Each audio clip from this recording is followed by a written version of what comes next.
Hey guys, I'm back. Welcome back to the Fox Critic. In today's video, I'm going to be doing a movie review on F9. This is the 10th entry in the Fast and Furious franchise. It was released in 2021. This movie stars Vin Diesel, John Cena, and Jordana Brewster. In this movie, Dom Toretto is living a quiet, peaceful life off the grid with his wife Letty and his son. However, his team, or I should say his family, must be assembled once again to take down the most skillful assassin and high-performance driver that they have ever known, Dom's long-lost younger brother. So, without further ado, let's begin with this review, and let's start talking about the good of the film. And there isn't a lot of detail exactly to say here, other than this is a wildly entertaining thrill ride of a film. This is a very unapologetically dumb film with, very, very over the top. This is one of the most over the top Fast and Furious movies yet. But all the action scenes, they're really entertaining, they're really memorable. I thought the locations for all of them were really great, even if, they are quite similar to ones seen in previous movies. I reckon this is a positive with every Fast and Furious movie that these guys are in.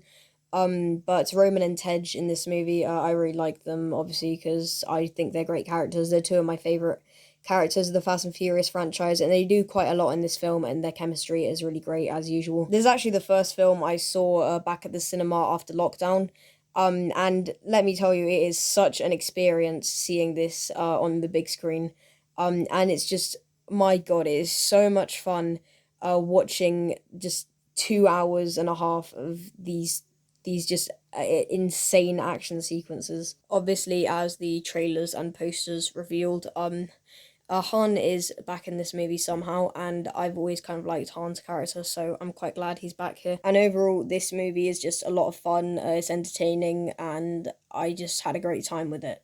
But now let's talk about the negatives of the film.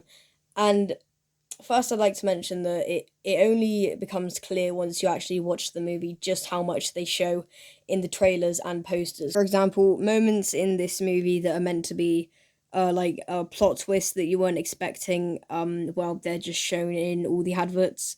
It shows how Han is back. And basically every action scene in this film is shown in the trailers.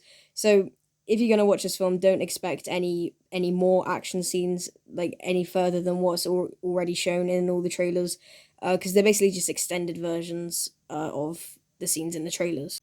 And this movie also focuses way more on like storytelling than it should.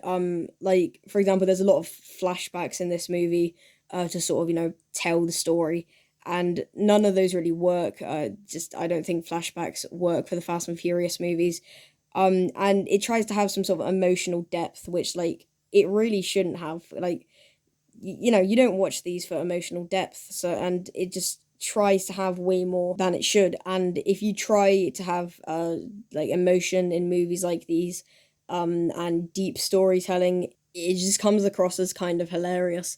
So yeah, this movie is trying to be more than what it should be, which is just a simple, entertaining, fun, over-the-top movie. And this movie is also incredibly dumb and stupid. Like, that is part of its charm, but if you do not like that stuff, then you are not going to enjoy this movie, because your enjoyment level might be lowered by just how far they go with the action and the thrills, and just how over the top it goes. Unsurprisingly, the whole thing just defies physics, weight, and logic, really. So if you really want to have a great time with this movie, you're going to have to turn your brain off and just accept it for what it is. And with the resurrection of Han, I'm glad he's back, but I don't think it was written very well. I think it was kind of just lazy writing, but like I said, I'm glad he's back, but I just don't think it was written the best. And that is pretty much all there is to say about F9. Overall, I'm going to give this movie a 7.5 out of 10. It's a lot of fun. It is very flawed, but it is a lot of fun. Is extremely dumb, extremely stupid, but like I said earlier, that's part of its charm, and that's why it's so fun. And I'm gonna try to put this the best as I can. If a car crashing into something is scary, then this movie is like the most terrifying horror movie you'll ever see. I don't know, that's the best way I can put it. And if you are a fan of these movies, specifically the previous few entries, I recommend you go and see this one because it is a lot of fun. So yeah, thank you very much for watching this review. If you did enjoy, please remember to like, comment, share, and subscribe if you want to. And until next time, bye bye.